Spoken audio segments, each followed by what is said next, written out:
Hello everyone, कैसे हैं आप लोग।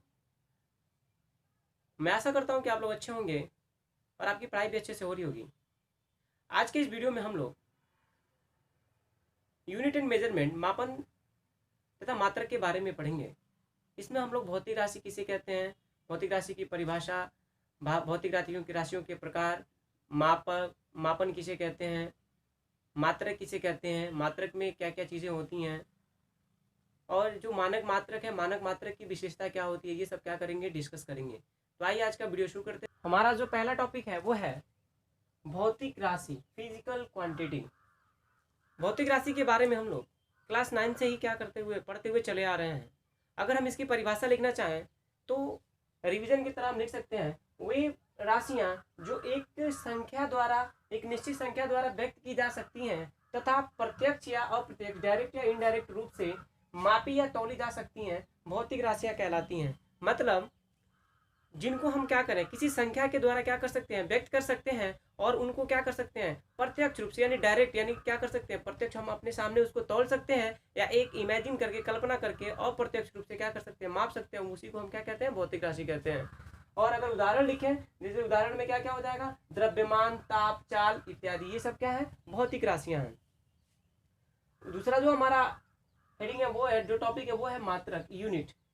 ये भी हम लोग ऑलरेडी पढ़ चुके हैं, बस रिवीजन की तरह। अगर यहाँ पे अगर इसकी परिभाषा लिखना चाहें तो लिख सकते हैं, किसी भौतिक राशि को मापने के लिए उसी भौतिक राशि के एक निश्चित परिमाण को मानक मान लेते हैं, और फिर उसका क्या करते हैं, हम कोई नाम रख लेते हैं, और उसके बाद इसी मानक को उस भौतिक राशि का क्या कहते हैं, हम मात्रक कहते हैं। मतलब हमको क्या करना है, कोई चीज अगर मापनी होती है तो हम क्या करते हैं, पहले उसके एक निश्चित मान को क्या कर लेते हैं, मानक कर लेते हैं, यानी मान लेते हैं, फिर उससे उसकी क्या करते हैं, तुलना करते हैं, कंपेयर करते हैं, और यही प्रोसेस क्या, और उसी को जो मानक हमने माना है उसी को हम क्या कहते हैं, मात्रक कहते हैं। तो परिभाषा हम क्या कर सकते हैं, अगर भौतिक राशि की परिभाषा पूछी जाए तो ये हम बोल सकते हैं, और मात्रक की परिभाषा पूछी जाए तो हम उसके लिए ये लिख सकते हैं।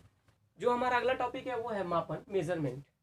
अगर मेजरमेंट की बात करें हम, तो हम जानते हैं कि अगर सपोज कीजिए कि आपको कहा जाए कि जाइए बाजार से सब्जी लेके आइए, तो आप बाजार में जाते हैं, और जो दुकानदार होता है, दुकानदार को पैसे देते हैं, कहते हैं कि हमें पोटैटो 1 किलो दे दीजिए, ऑनियन 1 किलो दे, जो कुछ भी लेना होता है आप कहते हैं कि ये मुझे इतने किलो दे दीजिए। तो वो करता क्या है, एक तुला होता है उसके पास, एक बैलेंस होता है, बैलेंस के एक साइड में एक लोहे का बाट रखता है, किलो रखता है, और दूसरे साइड में क्या करता है, आपको जो चीज़ लेनी होती है उसको रखता है, और फिर क्या करता है, तुलना करता है, कंपेयर करता है कि दोनों साइड बराबर है कि नहीं। अगर पोटैटो का साइड अगर कम है तो उसमें बढ़ाता है, अगर ज़्यादा है तो क्या करता है, उसमें से निकाल के फिर क्या करता है, जब बराबर हो जाता है, जब कंपेयर हो जाता है कि दोनों क्या है, बराबर है, तो फिर क्या करता है, आपको दे देता है। यही प्रोसेस एक बार, दो बार, तीन बार, जितना बार लेना चाहें आप, यही प्रोसेस क्या करता है, अपनाता है। तो अगर इसको हम परिभाषित करना चाहें तो कहेंगे, किसी किसी दी गई अज्ञात राशि को चुने हुए मानक से तुलना करना क्या कहलाता है, मापन कहलाता है। मतलब अगर पूछे कि अज्ञात क्या है, तो अज्ञात हमारा क्या है, जो हमने सब्जी लेने के लिए वहां पे गए, यानी सब्जी हम जो ले रहे हैं वो क्या है, हमारा अज्ञात है। और जो चुना हुआ मानक क्या है, किलोग्राम है, 1000 किलोग्राम, 2000 किलोग्राम, 1000 ग्राम, 2000 ग्राम, ये सब क्या है, हमारे मानक हैं, और उसी से क्या करता है, वो तुलना करके हमको वस्तु प्रोवाइड कर देता है। तो ये प्रोसेस ही क्या कहलाता है, मापन कहलाता है। अगर हमने देखा कि मापन की बात करें तो मापन में दो चीजें फैक्ट है। अगर हम कहें कि 2 किलो दीजिए तो वो क्या करता है, 2 बार तोलता है, 3 किलो 3 बार, जितनी बार जितने किलो की जरूरत होती है क्या करता है, अलग अलग तरीके से वो एक बार में, 2 बार में, 3 बार में तोल के हमें वस्तु देता है। मतलब अगर हम मापन की बात करें तो मापन के लिए दो तथ्यों का ज्ञान होना आवश्यक है। मतलब हम जब भी मापन करेंगे तो हमारे पास दो तथ्य जो होंगे वो कौन कौन से होंगे, तो पहला होगा आंकिक मान, न्यूमेरिकल वैल्यू, और दूसरा क्या होगा, मात्रक होगा, यूनिट होगा। जैसे कि अगर हम कह दें कि आपके घर और आपके स्कूल के, यानी आपके घर से आपके स्कूल के बीच की दूरी कितनी है, तो आप कह देते हैं कितना, 400 मीटर। जिसके 800 किलोमीटर, 800 मीटर है वो 800 मीटर बताता है, जिसका 10 किलोमीटर है 10 किलोमीटर बताता है। सपोज कीजिए आपके स्कूल और आपके घर के बीच की दूरी कितनी है, 400 मीटर है। तो यहाँ पे दो फैक्ट है, पहला ये 400, और दूसरा क्या है, ये मीटर है। मतलब दोनों में से कोई एक अगर न रहे तो मापन का कोई मतलब नहीं है। जैसे केवल 400 हो, केवल 400 कह दें तो 400 किलोमीटर भी हो सकता है, मीटर भी हो सकता है, सेंटीमीटर भी हो सकता है, अलग अलग तरीके से हो सकता है। और अगर केवल मीटर कह दें, आंकिक मान न लगाए, तो भी इसका कोई मतलब नहीं है। यानी मापन जब भी करेंगे तो इनमें ये दो चीज़ों को हम क्या करेंगे, मिक्स करेंगे ही करेंगे। ये पहला हमारा क्या है, यही हमारा आंकिक मान है, और जो दूसरा है वही क्या है, हमारा मात्रक है। इसका मतलब अगर हम कहें, इसको कह सकते हैं कि जो दूरी का, जो हमारे स्कूल और घर के बीच की जो दूरी है, यानी जो दूरी का मात्रक क्या है, मीटर है, और वो कितनी बार है, तो मीटर कितनी बार है, 400 बार क्या है, मीटर शामिल है इस मात्रक में, इसी मेजरमेंट में। और थोड़ा सा आगे आए तो जब भी किसी भौतिक राशि को हमको रिप्रेजेंट करना होता है, तो भौतिक राशि को रिप्रेजेंट करने के लिए हमारे पास क्या क्या क्या चीज़ें होनी चाहिए, एक क्या होगा संख्यात्मक मान, और दूसरा क्या होगा मात्रक। अगर संख्यात्मक मान और मात्रक की बात करें तो दोनों एक दूसरे के कैसे होते हैं, व्युत्क्रमानुपाती होते हैं। व्युत्क्रमानुपाती मतलब आंकिक मान क्या होगा, मात्रक के व्युत्क्रमानुपाती होगा। यहाँ से एक चीज कंफर्म हो गई कि जो आंकिक मान क्या होगा, जितना बड़ा होगा उसका मात्रक क्या होगा, उतना ही छोटा होगा। या ऐसे कहें कि जिसका मात्रक बड़ा होगा उसका आंकिक मान क्या होगा, छोटा होगा। ऐसे ही अगर हम ये मान लें कि यदि हमारे पास कोई भौतिक राशि है जिसके आंकिक मान भिन्न भिन्न मात्रकों में क्या है, u1 u2 u3 में जो उनके मान है कम से n1 है, n2 है, n3 है, यानी ये हमारे क्या है, ये हमारे मात्रक है और ये उसका क्या है, आंकिक मान है। तो यहाँ से हम जानते हैं कि जो संख्यात्मक मान और मात्रक क्या होता है, एक नियतांक के बराबर होता है। और वहां से अगर ये कहें कि u1 n1 बराबर क्या होगा, u2 n2 बराबर u3 n3, यानी ये क्या है, किसी भौतिक राशि का मात्रक है और ये क्या है, उसका आंकिक मान है। तो दोनों का गुणनफल क्या होता है, एक नियतांक के बराबर होता है। हमारा अगला टॉपिक है मानक मात्रक के गुण, प्रॉपर्टीज ऑफ स्टैंडर्ड यूनिट। अभी हम लोगों ने देखा कि मानक किसे कहते हैं। अब अगर हम उसके प्रॉपर्टी की बात करें तो जो मानक होता है उसकी कुछ प्रॉपर्टी होती है, उसके बाद ही हम उसको क्या करते हैं, स्टैंडर्ड फॉर्म में लेते हैं, यानी स्टैंडर्ड लेते हैं। तो उसमें जो पहली प्रॉपर्टी ये होनी चाहिए कि ये सुगमता से उपलब्ध होना चाहिए। यानी जो हमारा स्टैंडर्ड है, यानी जो हमारा मानक है, वो कैसा होना चाहिए, आसानी से उपलब्ध होना चाहिए। उसको ढूंढने के लिए या फिर उसको फाइंड आउट करने के लिए हमें बहुत ज़्यादा स्ट्रगल नहीं करना चाहिए। वो क्या हो, आसानी से हमारे आसपास में उपलब्ध होना चाहिए। दूसरा क्या है, यह अचर होना चाहिए। अचर का मतलब ये है, ये वेरिएबल नहीं होना चाहिए। मतलब अगर ऐसा नहीं कि अगर हम क्या करें, जो मानक ले रखे हैं उसका मौसम पे उसका प्रभाव है, यानी ताप दाब यानी जो कुछ भी है उसका उस पर बहुत ज़्यादा प्रभाव पड़ता है। तो समय के साथ यानी जो वेरिएशन है उसमें कोई भी वेरिएशन नहीं होना चाहिए। वो कैसा होना चाहिए, तो कांस्टेंट होना चाहिए। तीसरा है मानक स्पष्ट रूप से परिभाषित होना चाहिए। अब अगर मानक की बेसिस तीसरी प्रॉपर्टी की बात करें तो तीसरी प्रॉपर्टी क्या होना चाहिए, वो स्पष्ट रूप से क्लियर क्या होना चाहिए, परिभाषित होना चाहिए। जैसे कि हम जानते हैं, अगर तुरंत हम आपसे पूछें कि 1 किलोग्राम में कितने ग्राम होते हैं, तो तुरंत आप बताते हैं कि 1 किलोग्राम में 1000 ग्राम होते हैं।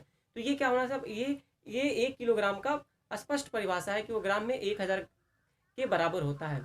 तो ये तीसरी प्रॉपर्टी क्या होनी चाहिए उसकी, कि मानक स्पष्ट रूप से परिभाषित होना चाहिए। अगला जो टॉपिक है हमारा वो है मूल राशियां, फंडामेंटल क्वांटिटी।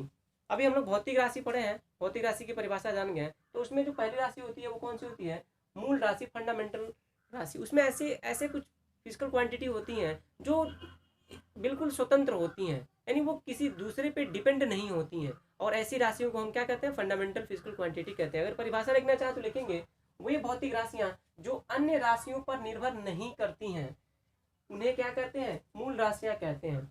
मतलब वे राशि जो दूसरे पे निर्भर नहीं होती हैं वो क्या कहलाती हैं, फंडामेंटल फिजिकल क्वांटिटी कहलाती हैं। अगर उदाहरण ले लें तो उदाहरण में कौन, द्रव्यमान, लंबाई, समय, विद्युत धारा, ज्योति तीव्रता, ताप तथा पदार्थ की मात्रा, ये सब क्या है, हमारे 7 मूल राशियां हैं। और वो सातों क्या एक दूसरे से इंडिपेंडेंट है, वो एक दूसरे पे आश्रित नहीं है, स्वतंत्र है।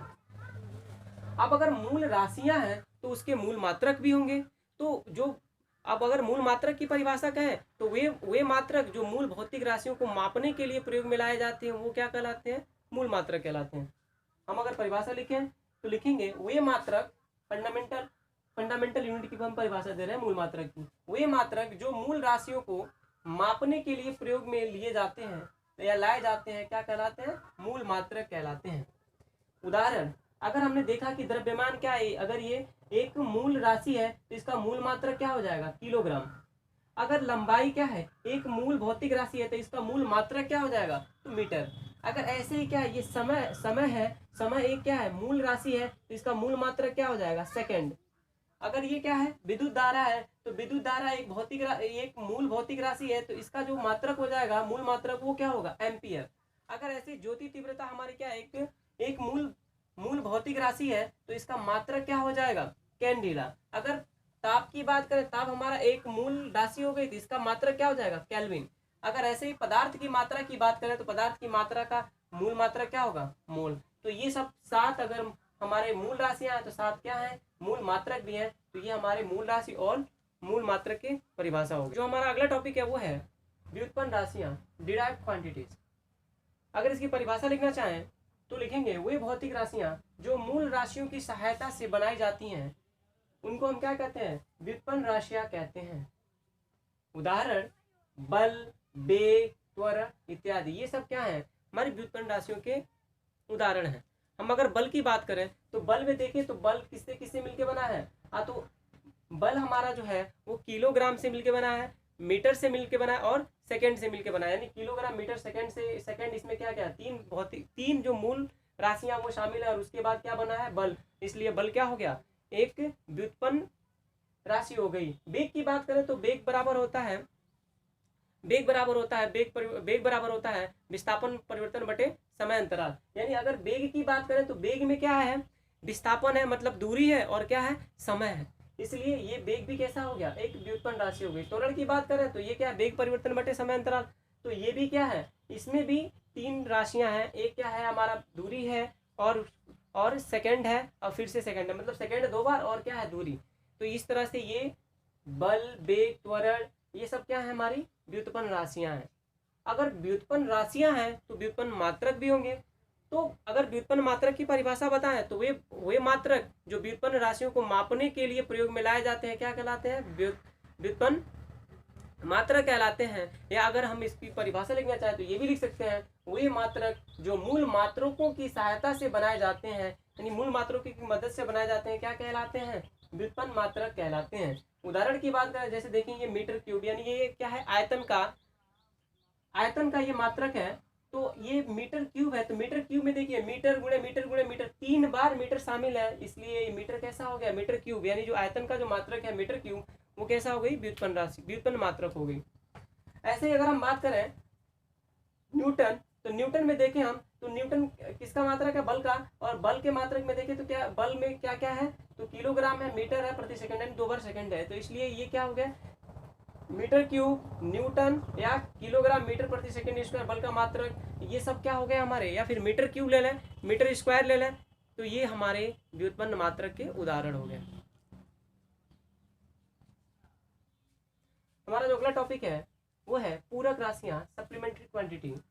अब कुछ ऐसी भी राशियां होती हैं जो कोण को नापती हैं। अगर 2D शेप है तो वो सप्लीमेंट्री एंगल जो होता है वो क्या होता है, प्लेन एंगल होता है। और अगर 3D शेप है तो वो सॉलिड एंगल होता है। तो ये जो पूरक राशियां हैं, पूरक राशियों में हम 2 तरह की राशियों को क्या करते हैं, इंक्लूड करते हैं। पहला होता है समतली कोण, प्लेन एंगल, और दूसरा होता है घन कोण। अगर पूरक राशियां हैं तो पूरक मात्रक भी होंगे। तो सप्लीमेंट्री, अगर यूनिट की बात करें, सप्लीमेंट्री यूनिट की बात करें, तो इसमें जो समतली कोण होता है उसको हम किसमें मेजर करते हैं, रेडियन में। और जो घन कोण होता है उसको हम स्टेरेडियन में व्यक्त करते हैं। तो ये हमारे जो रेडियन और स्टेरेडियन है, ये हमारे सप्लीमेंट्री यूनिट कहलाते हैं। जबकि ये समतली कोण, प्लेन एंगल, और जो घन कोण है, सॉलिड एंगल, इसको हम सप्लीमेंट्री फिजिकल क्वांटिटी कहते हैं। हमारा जो अगला टॉपिक है वो है मात्रकों की पद्धतियां, सिस्टम ऑफ यूनिट्स। अगर हम बात करें तो मात्रकों के लिए हम लोग 4 पद्धति पढ़ते हैं। पहला होता है सीजीएस पद्धति, दूसरा होता है फुट पॉइंट सेकंड पद्धति, एफपीएस पद्धति, और जो तीसरा होता है एमकेएस पद्धति, और चौथा जो होता है एसआई पद्धति होता है, एसआई सिस्टम होता है, इंटरनेशनल अंतरराष्ट्रीय पद्धति। तो अगर हम पहला लिखें सीजीएस पद्धति, इसको हम सीजीएस पद्धति को फ्रेंच पद्धति के नाम से भी जानते हैं, यानी, और या फिर इसको हम वैज्ञानिक पद्धति के नाम से भी, यानी वैज्ञानिक पद्धति के नाम से भी हम इसको जानते हैं। अगर हम बात करें सीजीएस पद्धति में, तो जो दूरी होती है, दूरी के लिए हम लोग मात्रक सेंटीमीटर, और जो द्रव्यमान होता है, द्रव्यमान के मात्रक के लिए हम लोग ग्राम, और समय के मापन के लिए हम लोग सेकंड का इस्तेमाल करते हैं। जबकि एफपीएस में जो दूरी होती है, दूरी को मापने के लिए हम लोग फुट, और द्रव्यमान को मापने के लिए पॉइंट और समय को मापने के लिए सेकंड का इस्तेमाल करते हैं। इस पद्धति को हम लोग ब्रिटिश पद्धति के नाम से भी जानते हैं। फिलहाल आजकल हम लोग FPS जो है यानी फुट पर सेकंड पद्धति है, ये हमारे प्रयोग में नहीं लाई जाती।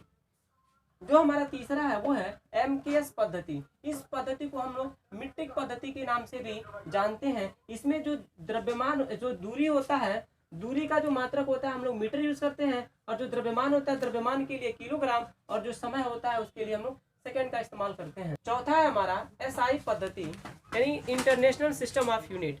ये जो इंटरनेशनल सिस्टम ऑफ यूनिट है ये कोई नई पद्धति नहीं थी। 1960 में जो अंतर्राष्ट्रीय मापतोल समिति है उन्होंने इस पद्धति को डेवलप किया।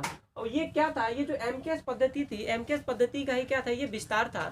इसमें 7 जो मूल मात्रक थे, 7 मूल मात्रकों और जो 2 व्युत्पन्न मात्रक थे, उन दोनों व्युत्पन्न मात्रकों को इनमें ऐड किया गया। और इसके बाद इसकी सहायता से जो SI पद्धति है, SI पद्धति की सहायता से हम क्या कर सकते हैं, जितने भी भौतिक राशियां हैं सबको माप सकते हैं। यानी जो MKS पद्धति का विस्तार हो गया, जिसमें 7 मूल राशियां और 7 मूल मात्रक और दो व्युत्पन्न मात्रक थे, जब दोनों को हमने ऐड किया तो इनकी सहायता से हमने जितने भी भौतिक राशियां सबको क्या कर सकते हैं, माप सकते हैं। और इसलिए इसको अंतर्राष्ट्रीय सिस्टम ऑफ यूनिट कहा गया।